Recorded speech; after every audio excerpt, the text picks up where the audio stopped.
জান্নাত হলো মুমিন নারী পুরুষের স্থায়ী ঠিকানা। নেক আমলের প্রতিদান হিসাবে মহান আল্লাহ তাআলা তার মুমিন বান্দাদের জান্নাত পুরস্কার দেবেন। জান্নাত চিরস্থায়ী ভোগ বিলাসের স্থান, যেখানে মৃত্যু নেই, রোগ বালাই নেই, বার্ধক্য নেই। জান্নাতের সুশীতল ছায়া, আপ্যায়ন, পানীয়, চক্ষু শীতলকারী নারী সঙ্গী, পরিবেশকগণ, বহুতল বিশিষ্ট সুউচ্চ মনোরম প্রাসাদ, বাগান, ঝর্ণা, জান্নাতীদের প্রতি অভিবাদন এবং সব কিছুর উপরে আল্লাহর সন্তুষ্টি। সকল নেয়ামতে পরিপূর্ণ থাকবে জান্নাতীরা।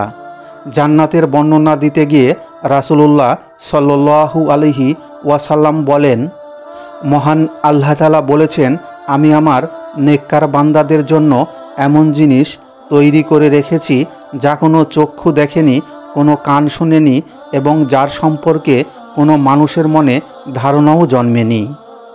তোমরা চাইলে এই আয়াতটি পাঠ করতে পারো। কেউ জানে না তাদের জন্য তাদের চোখ শীতলকারী কী জিনিস লুকানো আছে। এটাও জান্নাতের সর্বোত্তম নিয়ামত নয়? মহান আল্লাহ তাআলা আরও বলেন, আমি জান্নাতি নারীদেরকে বিশেষ রূপে সৃষ্টি করেছি, তারপর তাদেরকে চিরকুমারী, কামিনী ও সমবয়স্কা বানিয়েছি। সূরা ওয়াকিয়া আয়াত 35-38। ওই সমস্ত হুর এবং স্ত্রীগণ শুধু কুমারী হবে না, বরং এমন অবস্থায় থাকবে যে জান্নাতীদের স্পর্শের পূর্বে কোনো মানুষ অথবা জিন তাদেরকে স্পর্শ করেনি বা দেখেওনি। কেননা বিচারের পূর্বে কোনো ব্যক্তি জান্নাতে প্রবেশ করতে পারবে না, তাই তাদেরকে দেখা বা স্পর্শ করাও সম্ভব নয়। মহান আল্লাহ তাআলা আরও বলেন, তাদেরকে পূর্বে কোনো মানুষ অথবা জিন স্পর্শ করেনি। সূরা আর রহমান আয়াত 56। আল্লাহ তাআলা আরও বলেন, জান্নাতবাসীদের জন্য রয়েছে সমবয়স্কা পূর্ণ যৌবনা তরুণী। সূরা আন-নাবা আয়াত 33। প্রিয় বন্ধুরা, এটাও জান্নাতের সর্বোত্তম নিয়ামত নয়? প্রিয় বন্ধুরা, একজন পুরুষ বেহেশতের মধ্যে 70 থেকে 72 জন করে হুর পাবে। বেহেশতি পুরুষ হুরগণের সাথে যতই সঙ্গম করুক, তবু তাদের শরীর কখনো দুর্বল হবে না, বরং যতই সঙ্গম করবে ততই তাদের শরীরে ক্লান্তি ফুটে উঠবে, রূপ বাড়বে, শক্তি বৃদ্ধি পাবে।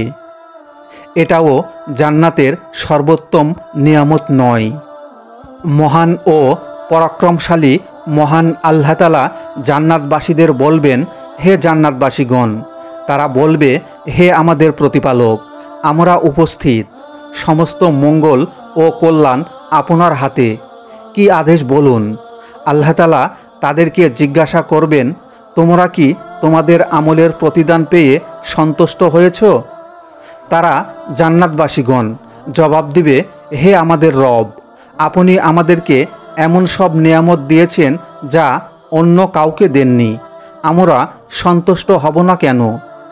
তখন আল্লাহ তাআলা বলবেন, আমি কি তোমাদেরকে এর চেয়েও অধিক উত্তম ও উন্নত জিনিস দান করব না? তারা বলবে, এর চেয়ে অধিক ও উত্তম বস্তু আর কি হতে পারে? তখন আল্লাহ তাআলা বলবেন, আমি চিরকাল তোমাদের উপর সন্তুষ্ট থাকব, কোনোদিন আর অসন্তুষ্ট হব না। বুখারী 6549, মুসলিম 2829। অন্য এক বর্ণনায় এসেছে, জান্নাতীরা জান্নাতে প্রবেশের পর আল্লাহ তাআলা তাদেরকে জিজ্ঞেস করবেন, তোমরা কি আরও কিছু চাও? তাহলে আমি তা বাড়িয়ে দেব। তারা উত্তরে বলবে, আপনি কি আমাদের চেহারা উজ্জ্বল করেননি? আমাদেরকে কি জাহান্নাম থেকে মুক্তি দিয়ে জান্নাতে প্রবেশ করাননি? এরপর আল্লাহ নিজের নূরের পর্দা খুলে ফেলবেন। আল্লাহর অতিশয় সুন্দর সত্তার প্রতি দৃষ্টিদান অপেক্ষা তাদেরকে জান্নাতের আর কোনো উত্তম নিয়ামত দেওয়া হয়নি। মুসলিম 181।